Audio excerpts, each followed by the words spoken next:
Donnez-moi un point fixe et un levier, et je soulèverai la Terre, a proclamé Archimède, révélant ainsi la formidable puissance de la rotation. Imaginez un instant avoir cette puissance entre vos mains. Avec le bon outil et les bonnes connaissances, déplacer des objets massifs deviendrait presque un jeu. Alors chaque jour, nous côtoyons la rotation sans même la remarquer. Lorsqu'on manipule une porte, on tourne une clé, on ouvre une bouteille. La rotation est tout autour de nous, de la grande roue au carrousel. Alors essayons aujourd'hui de comprendre la rotation et le moment. Alors comme nous l'avons déjà abordé, l'impulsion, ou momentum en anglais, c'est le produit d'une force par une durée. Mais qu'en est-il lorsque cette force est multipliée par une distance?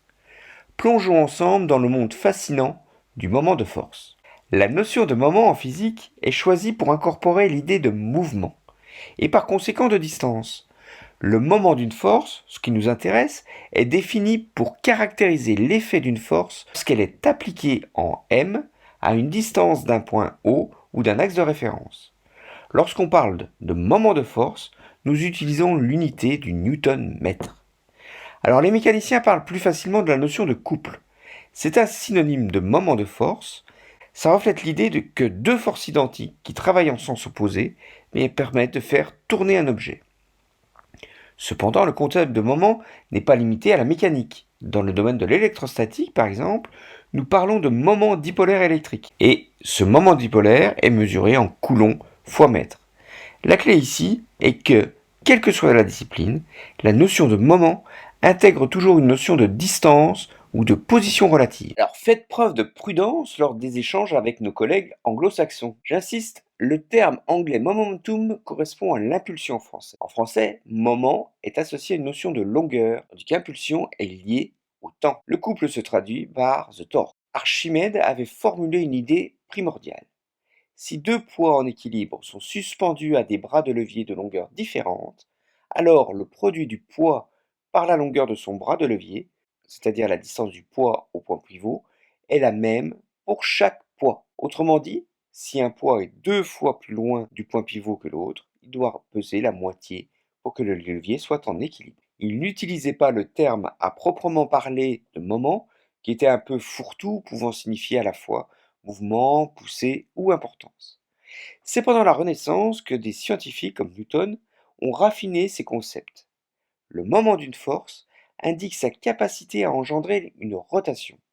Selon Newton, cela dépend de l'intensité de la force et de la distance perpendiculaire notée OH, représentée ici en vert, entre la ligne d'action de cette force, ici en bleu, et l'axe de rotation en haut. Alors Newton a précisé que le moment de force relative au point O est l'équivalent du produit de la force par la distance OH.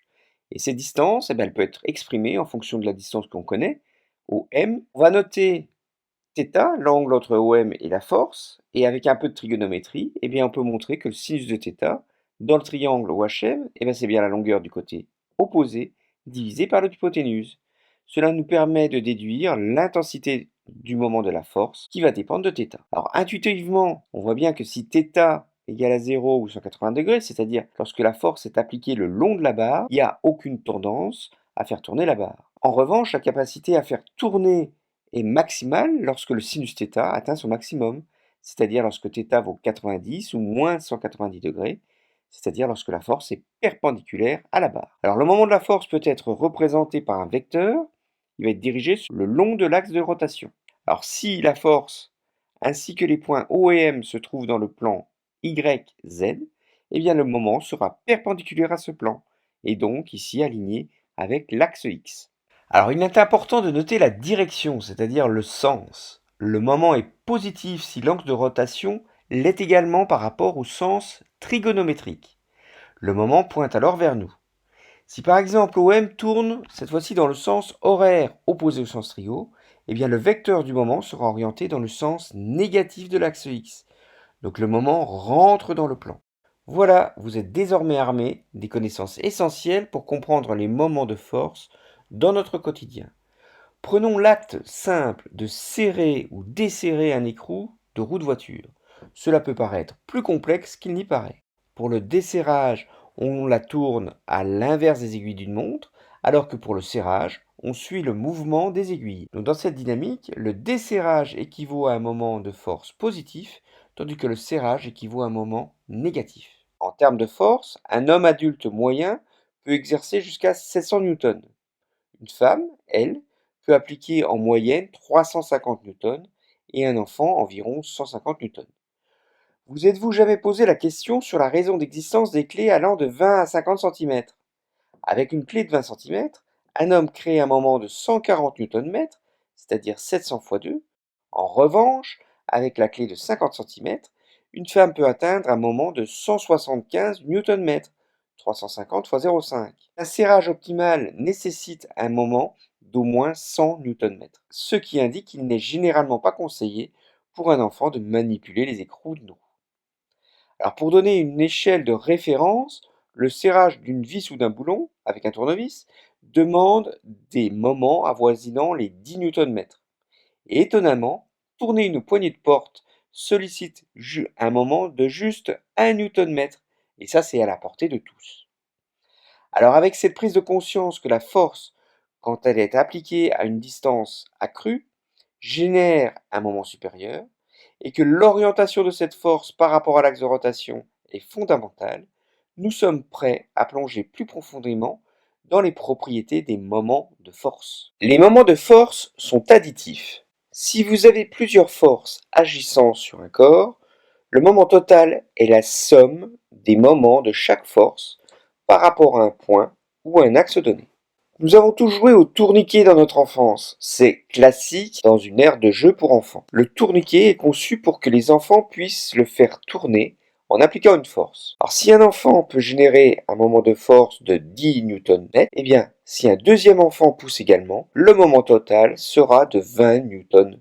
Alors, pour revenir à Archimède, on peut désormais, avec cette connaissance des moments de force, calculer les effets leviers. Le poids de la masse M1 est dirigé vers le bas, donc la masse M1 va tourner dans le sens direct. Le moment du poids de la masse M1 va donc être positif et donc dirigé suivant plus X. Alors pour la masse M2, elle va tourner dans le sens indirect sous l'effet du poids P2. Le moment du poids de la masse M2 est négatif et est donc dirigé suivant l'axe de rotation, mais X, mais orienté à l'opposé, moins X. Si le système global ne tourne pas, il est à l'équilibre. La résultante des moments est donc nulle, comme dans un système pseudo-isolé. Et donc la somme du moment P1 réduit en haut et du moment P2 réduit en haut est donc nul. Et l'on retrouve bien ce qu'Archimède avait intuité pour l'effet des leviers, c'est-à-dire que M1D1 est égal à M2D2. Alors, savez-vous que la loi des leviers, parmi les plus anciennes des lois de la physique, reste d'une pertinence inégalée aujourd'hui? L'ingénierie civile s'en sert encore et toujours pour ériger des édifices qui grattent le ciel. La grue, cet impressionnant outil de construction, en est un exemple parfait. Elle transporte de lourdes charges le long de son bras le plus étendu, le bras de levier. De l'autre côté,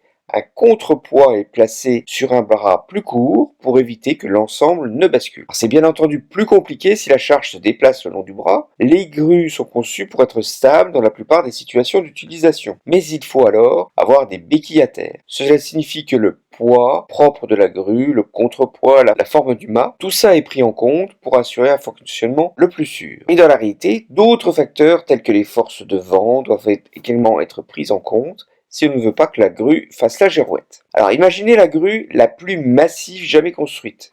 Elle s'élève à 250 mètres dans les airs. Pour mettre cela en perspective, la tour Eiffel s'étend jusqu'à 340 mètres. Donc maintenant, voici votre défi. Si cette titanique grue devait soulever une charge colossale de 3000 tonnes grâce au principe du levier, où serait la position de la contremasse de 1000 tonnes pour équilibrer le tout? À vous de jouer, faites vos calculs et partagez vos réponses dans les commentaires. Et n'oubliez pas, la physique est partout autour de nous, rendant possible l'impossible et transformant les défis en jeux d'enfants. Merci, je vous dis à très bientôt. Dans la prochaine vidéo, nous verrons encore plus loin, toujours avec Newton. Il a eu encore une idée géniale. Il a fait le parallèle entre l'impulsion et l'intégrale du moment de force par rapport au temps, introduisant ce que nous appelons aujourd'hui la variation du moment cinétique.